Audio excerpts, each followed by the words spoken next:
A gifted black teenager boards a plane on his way to a national science competition, hoping for a quiet flight. But everything changes when a wealthy passenger beside him erupts in racist fury. What happens next? A slap.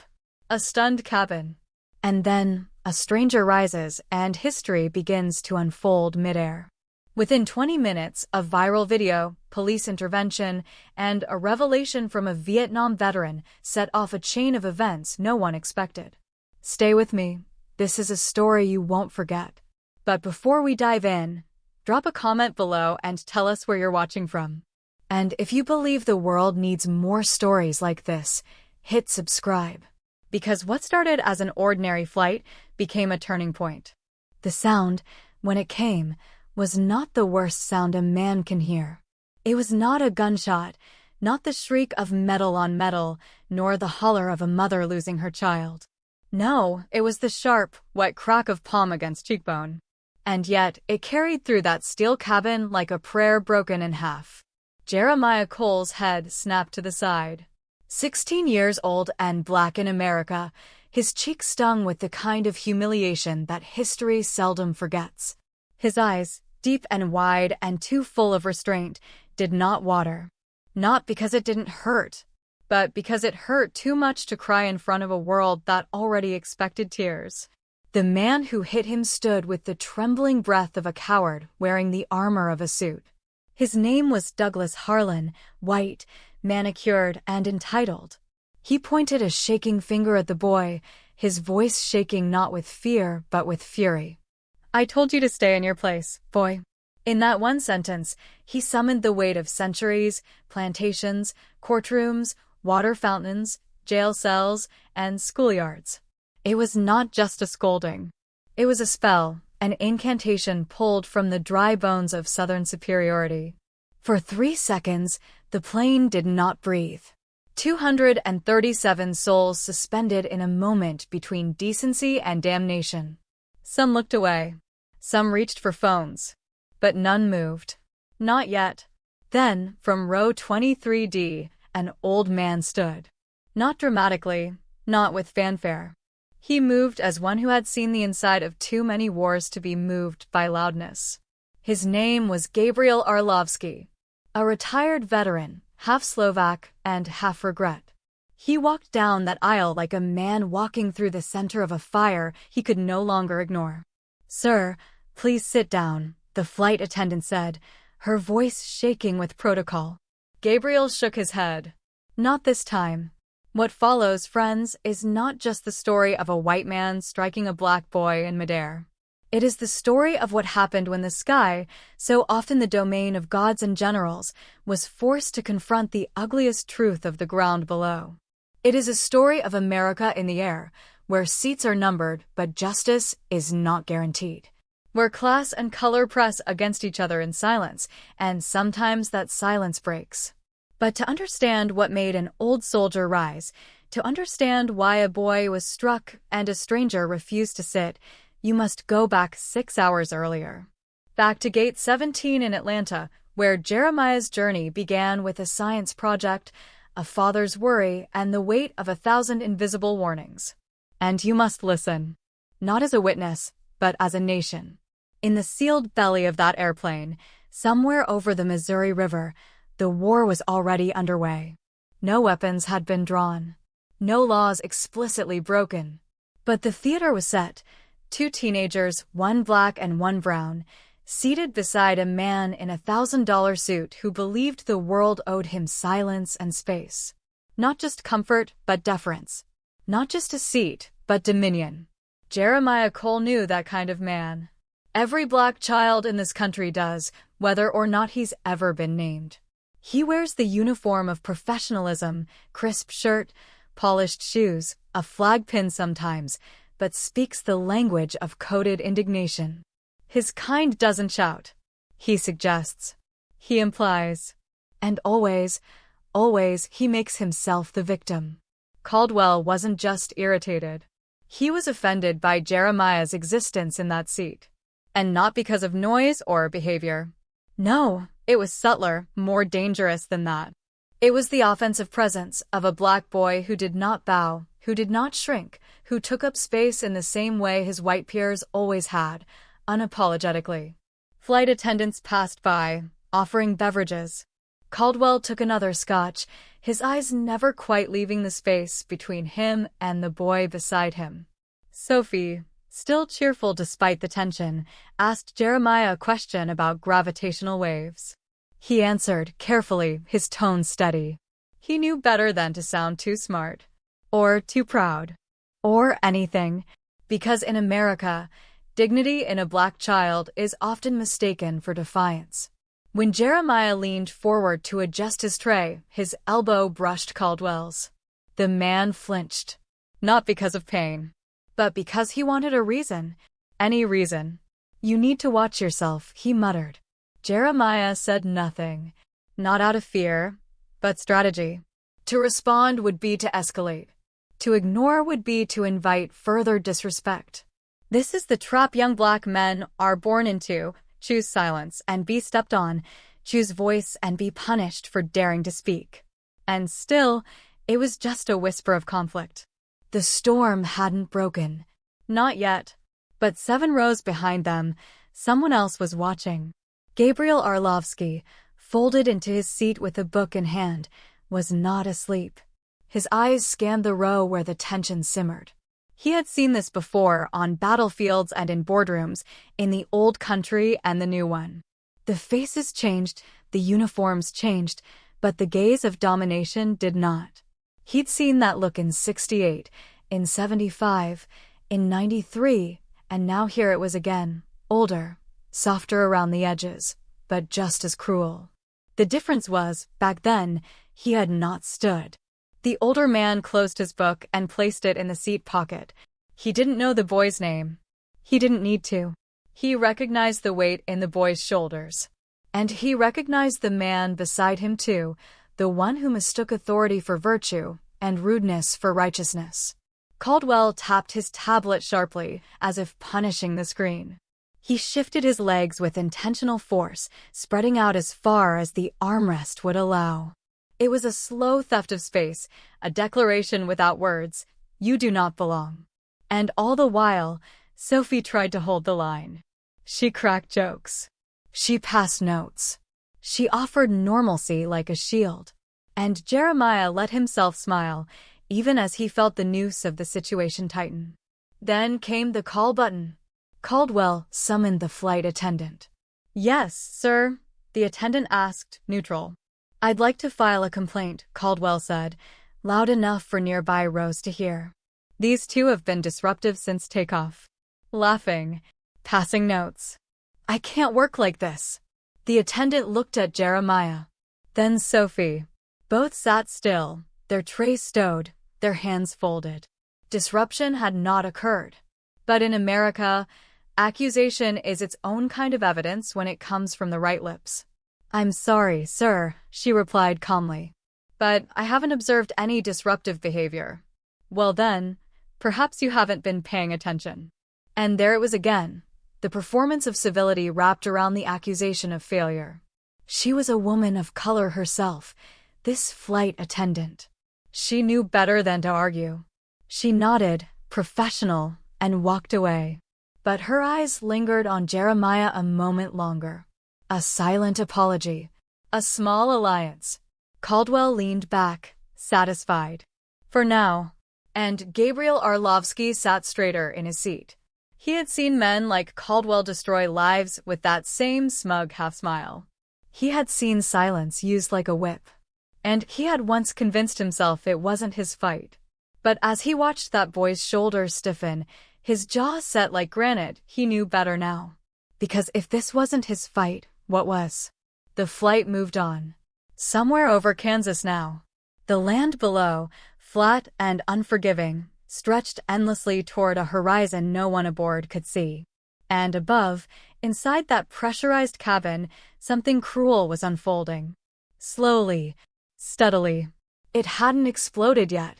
That would come. But first, it had to boil. That is how racism works when it wears a suit and carries frequent flyer miles. It doesn't arrive shouting. It arrives sighing, correcting, suggesting, complaining. And then? It strikes. But not yet. Not just yet. The cabin was quiet, but it was not peaceful. Peace is earned. This was silence, one enforced by discomfort, sharpened by proximity, and thickened by 1,000 things that were never said, but always known. You could feel it, sitting there in that row, between the clatter of ice in a plastic cup and the soft hiss of the cabin pressurizing 36,000 feet above the earth. There are some altitudes where masks can no longer hide the truth. And row 16 had reached it. Jeremiah Cole sat still, not because he wanted to, but because that stillness was his armor. Stillness was how you survived. Stillness was how you were taught to endure. He didn't fidget. He didn't shift. He didn't even breathe too deep. Black boys in white spaces learn early that their movements must be precise, limited, trimmed to the comfort of those around them. It is a choreography of control, and it is exhausting. Sophie had stopped joking. Her shoulders had grown tighter, her fingers restless around the dog-eared corner of her paperback. She had seen what Caldwell had become, not a grumbling man, not an overworked traveler, but something far older, far colder. He had become what men become when their authority is questioned by someone they don't believe should speak. He hadn't shouted yet. No curse words had left his mouth. No open slurs. No violent gestures. And yet the violence was everywhere. It was in the way he spread his elbows across the shared armrest like a colonizer claiming land. In the way he glared when Jeremiah answered Sophie's questions with too much intelligence, too much ease. In the way his voice turned syrupy and slow when speaking to the flight attendant, drawing out his vowels like he was used to being obeyed. It was the kind of racism that most folks won't name. The kind that won't make headlines, won't land on viral clips, won't get called out by HR. But for those who live inside it, it feels like trying to breathe through a pillow pressed lightly against your face. Never enough to kill. Just enough to suffocate your spirit. And still, the plane flew on. The second beverage cart came and went. Caldwell ordered another scotch. Denied. He grumbled, but not too loud. He knew the limits, knew when to switch tactics. He leaned into civility like a weapon. Asked Jeremiah questions, not to learn, but to test. What school did you say you go to? Ever think about sports instead of science? You got help with your application, right? Someone must have seen something in you. It was always that tone. I'm just asking for a tone. I'm being polite. But behind it was an old accusation. You don't belong here. Not really. Jeremiah smiled. Answered as he had been taught, calm, clear, with just enough pride to hold his head up, but not enough to make Caldwell feel small. Because that, too, was a danger.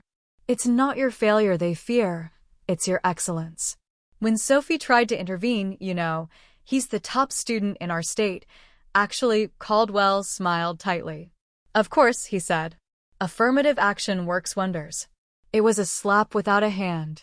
And Jeremiah felt it. Deep. Sharp. As if someone had laid their palm across generations of struggle and said, none of it was yours. None of it was earned. And now you are back where we think you should be, in a middle seat, surrounded, diminished, dismissed. 7 rows behind, Gabriel Arlovsky watched all of this. He watched not because he was nosy. He watched because he recognized the unfolding shape of hate. Hate wears many faces. In the old country, it came with boots and flags. In America, it wore cologne and conference badges. But it was the same. Always the same. He remembered 1964. Not Selma or Harlem. No, he remembered Queens. A dinner. A black boy too proud to bow and a white man too angry to sit. He remembered sitting still then. Watching. Not interfering. The shame of it had grown old inside him like a splinter buried in the skin. You forget it's there until the wound reopens. Now here it was again. And Gabriel had already decided, this time he would not sit still. But he would wait. Not for drama, but for clarity. Because the man in the suit, the man who had reduced a brilliant boy to an inconvenience, was not done. You could feel it in the air like static before a storm. And that is the cruelty of racism in its modern form. It no longer needs ropes or whips. It simply needs a moment. One bump, one mistake, one misunderstood gesture, and it becomes righteous. And Jeremiah knew it too. He had done nothing wrong. But black boys in America are never allowed to simply do nothing. The moment broke, as it always does, in silence first. Before the slap, before the collective gasp of an entire cabin stunned into breathlessness, there was a pause. A breath. A heartbeat. The kind of pause that lives in the spaces where justice was supposed to be but never showed up. Jeremiah Cole reached for his backpack, twisting his body slightly in the tight economy row to retrieve his phone. Just a gesture. Just a turn. Just a boy grabbing his phone. But the man beside him, Douglas Caldwell, white-knuckled on a false sense of control, took it as something else.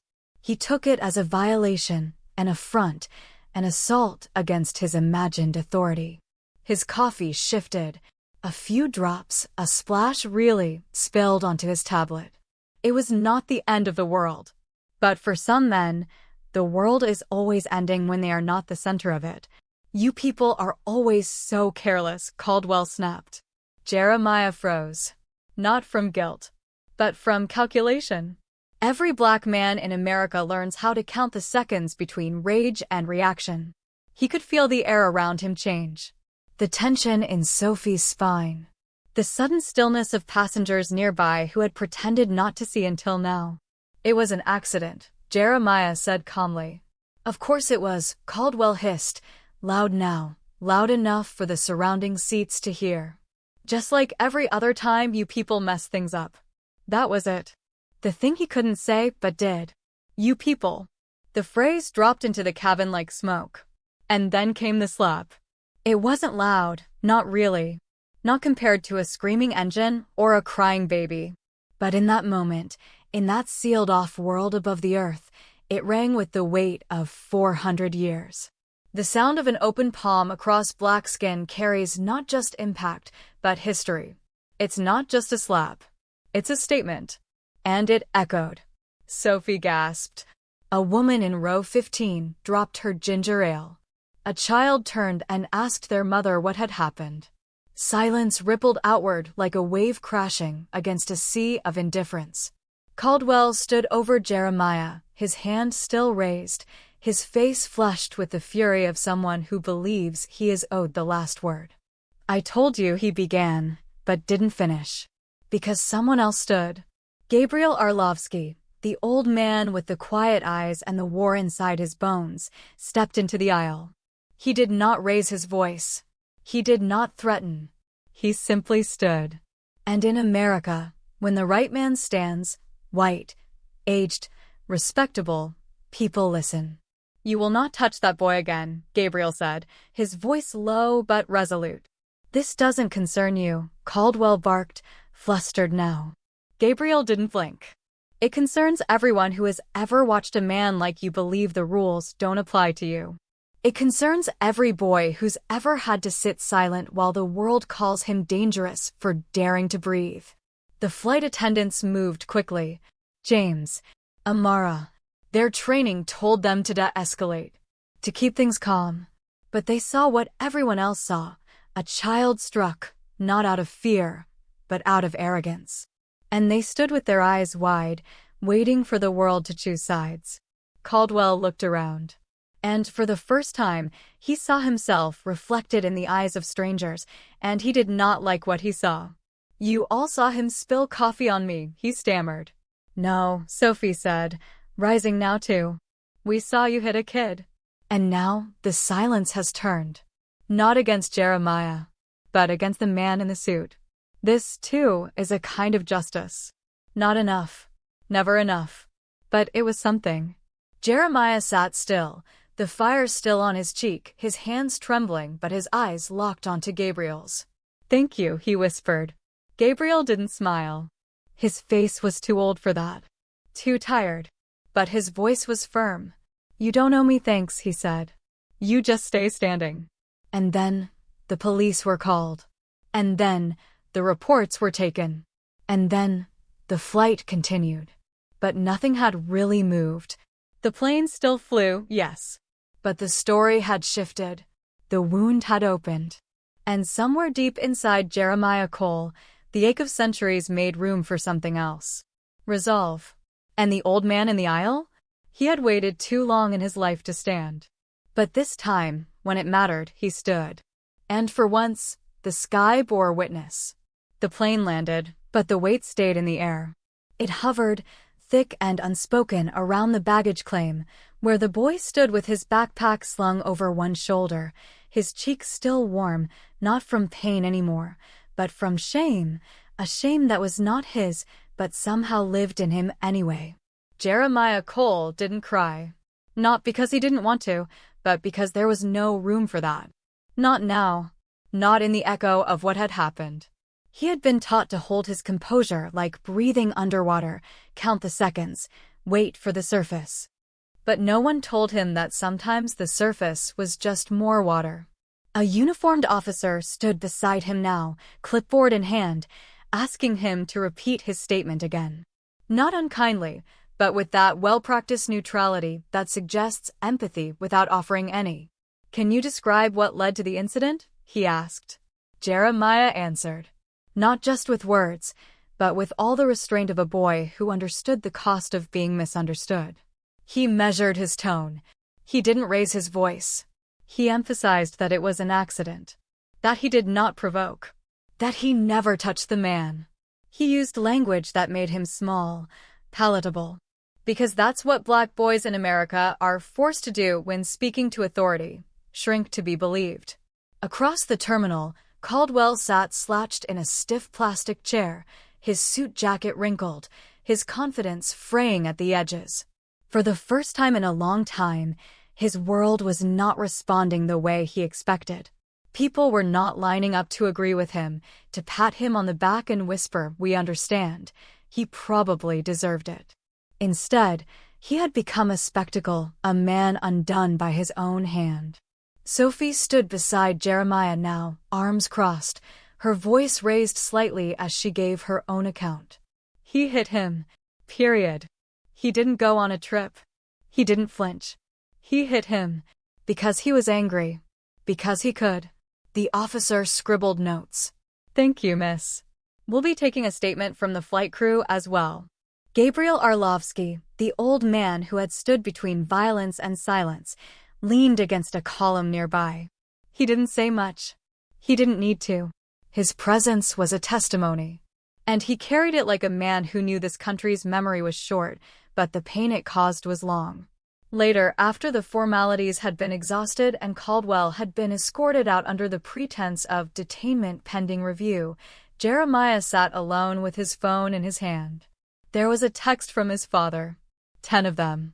"Call me. Are you okay? I just saw a clip someone posted. I'm getting on a flight now." He hesitated before calling. What was there to say? That he had done everything right? That he had stayed calm? That he hadn't fought back? That it still wasn't enough? His father's voice on the line was both fury and fear, wrapped in a kind of love only black fathers know how to hold. "Are you hurt?" "No, sir." "Did you put your hands on him?" "No, sir." "Good. Because that would have changed everything." Jeremiah didn't need it explained. He knew. One wrong movement, one raised arm, and he'd be the mugshot. Not the victim. The suspect. There was a long silence between them, not empty, but full of things neither could quite say. Finally, his father spoke again. "I'm proud of how you handled it." Jeremiah didn't respond. Pride felt like a luxury in that moment. He sat there, long after the crowd had thinned, long after the adrenaline had drained from his limbs. He looked out at the people passing by, white mothers with strollers, black men in TSA uniforms, teenagers laughing with earbuds in, and he wondered how many of them knew what it felt like to be slapped not just by a man, but by a system that still questioned whether he belonged. That's what older folks don't always understand. The racism of today doesn't always scream. It whispers. It smiles. It makes you prove your innocence before it believes your pain. It tells you the rules are the same, but punishes you when you follow them too well. Gabriel approached him then, Slow steps, eyes heavy with memory. "You handled yourself with dignity," he said. "Dignity didn't stop him from hitting me." "No," Gabriel said softly. "But it might stop you from becoming like him." Jeremiah looked at him. "You stood up for me." "I didn't stand up for you," the old man said. "I stood up for myself. For the boy I didn't protect 50 years ago. I stood because I've sat too long in this country, watching it pretend it's moved on when it hasn't." Jeremiah nodded, the words landing in a place deeper than logic. Outside, the sun was setting over the city, a slow fade from gold to blue. And inside, in that airport terminal, a boy sat between what had happened and what would come next. There were still decisions to be made. Press charges or not. Call the press or not. Speak or stay silent. And each choice was its own kind of burden. But for now, Jeremiah sat in that space between injustice and resilience, the space Black people in America have learned to occupy with grace, even when grace has never been returned. He didn't cry. Not because he didn't want to, but because he knew the world would rather see his anger than his grief. And he wasn't about to give them either. Not yet. By the next morning, the story had already left the terminal. It was on the phone, on screens. A 3-minute clip captured from seat 15B, posted without comment, shared with captions that split into two camps, shocking assault mid-flight, and another example of wokeness gone too far. The digital jury assembled itself quickly, as it always does in America. Justice here was often decided not in courts, but in comments. Jeremiah Cole sat in the hotel's breakfast room, a plate of untouched eggs in front of him, his phone buzzing with a rhythm he'd grown to fear. Notifications. Missed calls. Requests from local news stations. "Can we get a statement? Can we use your name? Can you speak to what this means for young Black men?" But he wasn't a spokesman. He was a 16-year-old boy who'd wanted to talk about gravitational waves. Now he was a headline. "Don't read it," Sophie had texted him that morning. "Don't go into the comments. They'll twist you into something you're not." But he had. He always did, because you want to know what people see when they look at you. You want to know what your country thinks of your pain. And there it was. Comment after comment. That kid was probably being disrespectful. Another thug trying to play the victim. Of course they're making it about race. He had done everything right. Sat still. Stayed calm. Said sir. And still, they had seen in him a threat. Not because of his actions, but because of his skin, his presence, his unwillingness to disappear. Across the city, in a corporate boardroom thick with glass and steel, Douglas Caldwell sat in front of 3 men in suits more expensive than his. The video had reached them too. And while they didn't speak of race, they spoke of reputation and brand safety. That's how racism survives now, not in slurs, but in strategy. "You've put the company in a difficult position, Doug," one of them said, using the voice that white men use when they want to sound reasonable but feel betrayed. "We believe it's best if you take an indefinite leave of absence. Effective immediately." Caldwell wanted to argue, to protest, to tell them he was the real victim, that it had all been misunderstood. But what could he say? That a boy bumping his arm had somehow called forth a ghost inside him he hadn't known still lived there? That when he looked at Jeremiah, he'd seen not a child, but a challenge to his order. He signed the papers. Meanwhile, back at the hotel, Jeremiah's father arrived. He came not as a surgeon, not as the man who held hearts in his hands daily, but as a father who had spent the night staring at a paused video of his son flinching beneath another man's raised hand. "I should have been there," he said, his voice low and trembling. Jeremiah didn't look up. It wouldn't have changed what he saw. His father sat. He didn't correct him. Couldn't. Because the truth was, he had raised his son with every tool he had: discipline, excellence, etiquette, not just for success, but for survival. And still, it hadn't protected him. "This country," his father whispered, "will thank you for your restraint before it ever thanks you for your brilliance." Jeremiah nodded. He already knew. And then came the choice. The police were waiting on his answer. Press charges or don't. Speak or stay quiet. Stand up or walk away. He asked Gabriel to meet him again. They sat on a park bench not far from the courthouse. Gabriel looked older now, more fragile, like something inside him had been unlocked on that flight and hadn't shut since. "You've lived longer than me," Jeremiah said. "You've seen more. So tell me, what does justice actually look like?" Gabriel didn't answer right away. Instead, he told him a story about a boy named Elijah he'd once known. Back in 1971, a boy who'd been dragged from a bus in Mississippi for looking at a white woman too long. They'd beaten him half to death. And Gabriel had watched. He'd watched and said nothing. "I thought I was protecting myself," he said, his voice cracking. "But I was building a prison. And I've lived inside it ever since." Jeremiah listened. "You didn't freeze," the old man said. "You didn't retaliate. You stayed present. That matters. What you do next will matter even more." Jeremiah looked at his hands. The same hands that had typed his science report. He had tried to protect his dignity at 36,000 feet. That had never raised themselves in violence, but now held the weight of justice. "I don't want revenge," he said. "But I want the truth to count for something." That, Gabriel said, is more dangerous than revenge.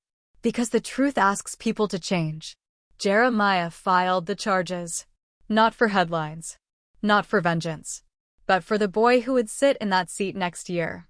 For the girl who'd hear "you people" and wonder if she belonged. For the old men who had watched too long, and the young ones who would grow up in their shadow. He did not seek to ruin Caldwell. He sought to remember him, for what he had done. And to remind the world that civility is not the same as innocence and silence is never safe. Jeremiah Cole stepped into the courthouse like a boy, but walked out like a memory. That is how it happens in America. We do not become men by living. We become men by surviving moments that should never have been ours to endure. And even then, we are asked to apologize for the bruise our presence leaves on the conscience of a country that refuses to look itself in the eye. The hearing was brief. Not because the matter was simple, but because the law, for all its posturing, does not know how to speak honestly about race. It hides behind statutes. It mumbles through procedure. It trades the word violence for incident and calls it resolution. Douglas Caldwell stood in his tailored suit, smaller than before. Not physically, but stripped. Of the power he assumed was his by birth. Of the dignity he thought unearned in others, but unquestionable in himself. He did not apologize. Because apologies require acknowledgement. And he was a man who had lived his entire life believing he had nothing to answer for. The judge issued a restraining order. Caldwell would not fly again for 2 years. He would attend sensitivity training. A civil suit was pending. His company released a statement, "We condemn all forms of discrimination." And the world moved on. But not Jeremiah. Not quite. Because justice had a quiet voice. And it didn't erase the sting on his cheek or the look in the eyes of the other passengers who had done nothing. Justice didn't sit with him on the nights he woke from dreams of falling through clouds and seats and silence, with no one catching him. Sophie tried to make him laugh again. She cracked jokes. Send memes. Called him Mr. Famous. But even she could see the way he had changed. Not broken, but shifted, like tectonic plates, rearranged after the tremor. And Gabriel? Gabriel came to the science competition. He sat in the second row with a folded suit jacket and hands that trembled, not from age, but from reverence. As Jeremiah stood before the panel of judges and spoke about gravitational waves, about the collapse of stars and the curvature of time, Gabriel heard something else. He heard the voice of a boy who had been told to sit down, but stood anyway. Who had been struck, but did not strike back. Who had carried not only equations in his head, but the weight of an entire generation's hope on his back. When Jeremiah won, the applause filled the room. But Gabriel cried not for the prize. He cried because this boy, was the answer to a prayer he hadn't known he was still whispering. Later, As the crowd thinned and cameras flashed, Jeremiah found him by the exit. They didn't speak at first. There was no need. In the silence between them, 1,000 years of history passed. "I wish I had met you sooner," Gabriel finally said. "I think we met right on time," Jeremiah replied. And that was the truth. Not the kind that makes headlines, but the kind that heals. That night, Jeremiah wrote something he hadn't planned to share. A letter, but not to the courts or the school or the press. He wrote to the next boy who would sit in row 16. "You will think the world is too heavy. You will believe it is your job to carry it. But listen to me, your job is only to be, to exist, with all your brilliance, your laughter, your anger, your softness. To take up space. To speak even when your voice shakes. To forgive yourself for needing help. And to remember, silence is what they want. But your story? Your story is power." He folded it and placed it in his competition journal. He would carry it with him. Not as a wound, but as a map. Because we all need one. Especially when the country keeps pretending the road is already paved.